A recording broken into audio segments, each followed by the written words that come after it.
Hey guys, welcome to another commentary done by Diggity. I'm actually starting this one kind of at an odd spot because we had a Kesperef drop. Absolute hacks. Hope you guys enjoyed. Nevertheless, we have Flash starting in the bottom left-hand corner as the blue Terran. Bottom right-hand corner we have Daezang as the orange protoss.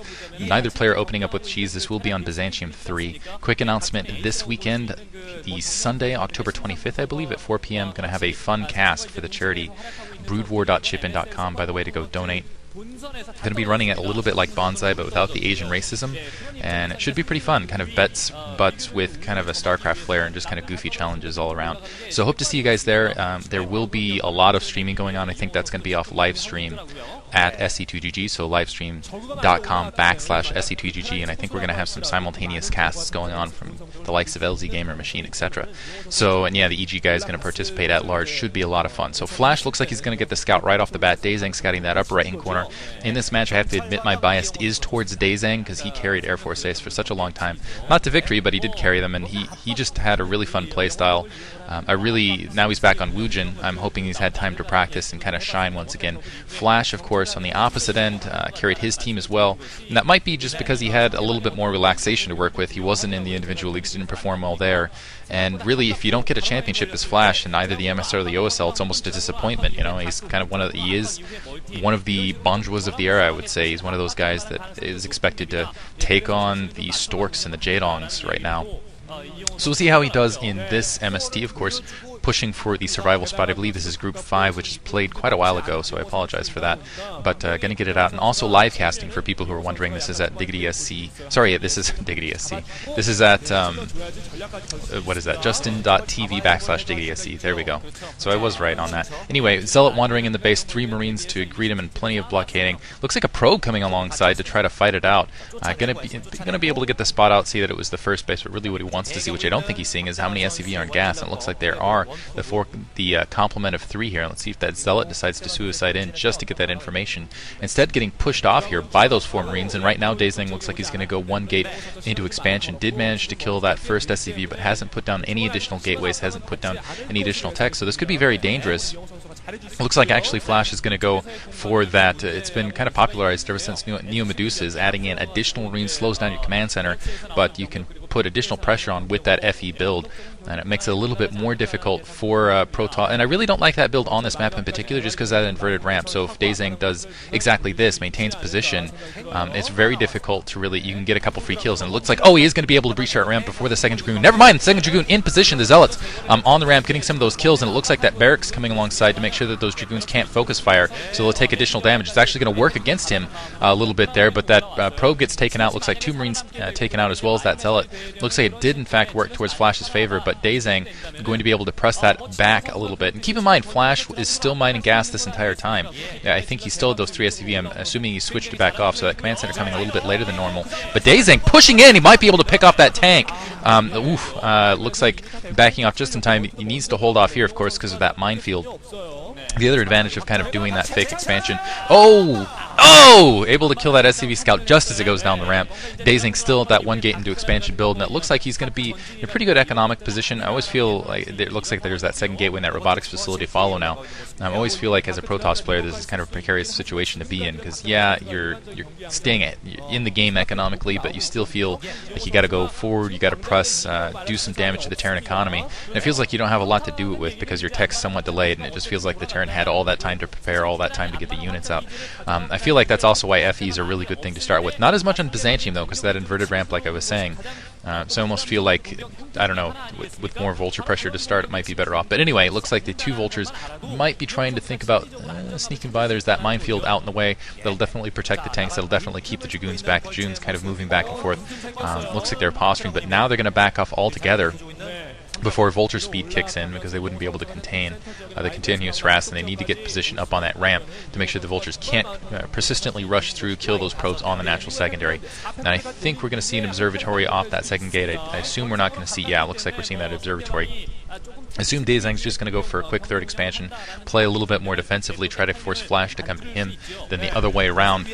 And otherwise, if he does go the Reaver to follow, we'll see how it goes out. It looks like Flash already anticipating. I don't think he has any mines left in that Vulture, and it looks like we're going to actually see maybe 2 base Arbiter because we're already seeing that Citadel of Adun being placed, and we'll see how that works on Byzantium. I almost feel like this is one of those maps where carriers have been somewhat neglected, and perhaps that's wise against Flash. Flash known for going the anti-carrier build. He's already, looks like actually Daezang is going to end up with a little bit of a bonus here, because Flash is anticipating a Reaver Harass to follow, and the Reaver Harass actually isn't in fact coming. It's possible we'll see a DT drop, but that would be extremely late, and it looks like there's plenty of turret coverage from that, and I don't think we're going to see that from Daezang.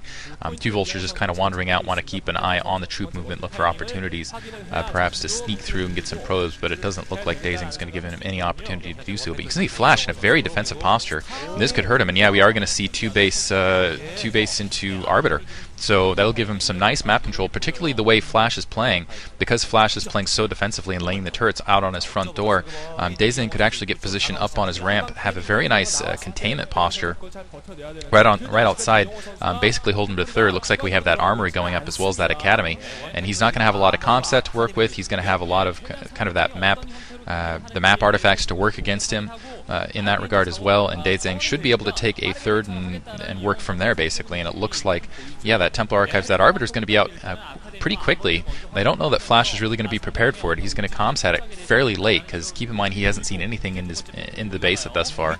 Looks like he's going for some early weapons upgrades, wants to get a couple Goliaths maybe out sooner rather than later. And he's just playing very, very defensively, expecting this would help against a recall later in the match, though, keep in mind, because if he can plant a bunch of mines, a bunch of turrets back here, a mid-game, late-game Arbiter recall basically wouldn't have the detection to work with and would be somewhat stymied. So there's that command center going up, and I have a feeling as soon as that command center starts floating out, it's not going to be much longer after that before we see basically cloaked dragoons right outside starting to harass it. Looks like some vultures starting to wander up. Looks like Daezang is going to press forward to try to engage them. But we'll see how this works out, and it looks like a starport to follow. So maybe thinking about doing some vulture drops to continue this, which would actually be a nice kind of counter towards those arbiters, because you can just skip that map control advantage altogether. You can just kind of float around it, and then it's up to Daezang to kind of spot it as they're coming across that 3 o'clock position. That would be especially effective, particularly if Daezang plays a little bit more aggressively and kind of forgoes that 3 o'clock expansion a little bit longer, so we won't get the pure spot on those vultures dropping into the back of his base.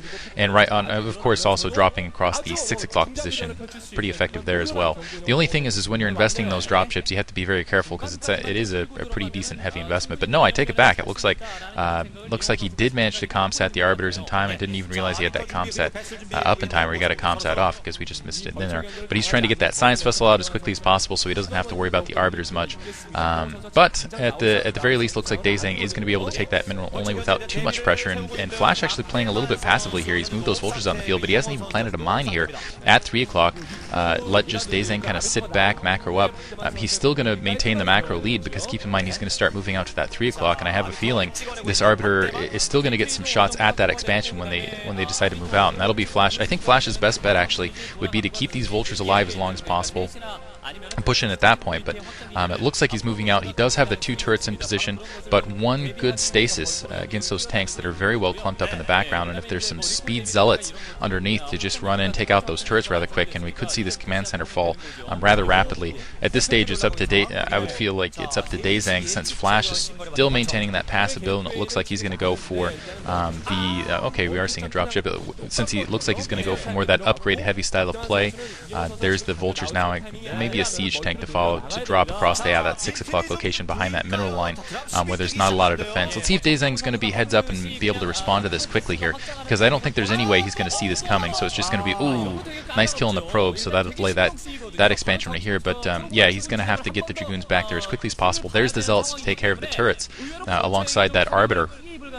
And here's the drop. Let's see. Oh, no, looks like it's going to go directly towards the main. The dragoons, already seeing it, looks like they're going to pull out and drop, and it looks like he's going to try to drop the vultures at multiple locations. This is going to be a pretty sizable boon for Flash, because he's going to see, first of all, the Arbiter right there, already out in the field, and additionally, he's going to see, and this is interesting, beautiful cloak. Oh, no, though! Huge mistake on Daezang's part, running headlong into that. Oh, my goodness.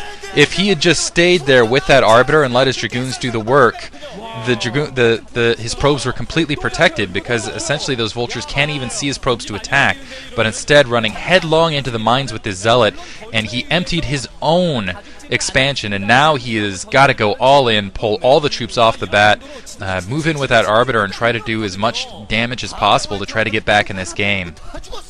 Devastating.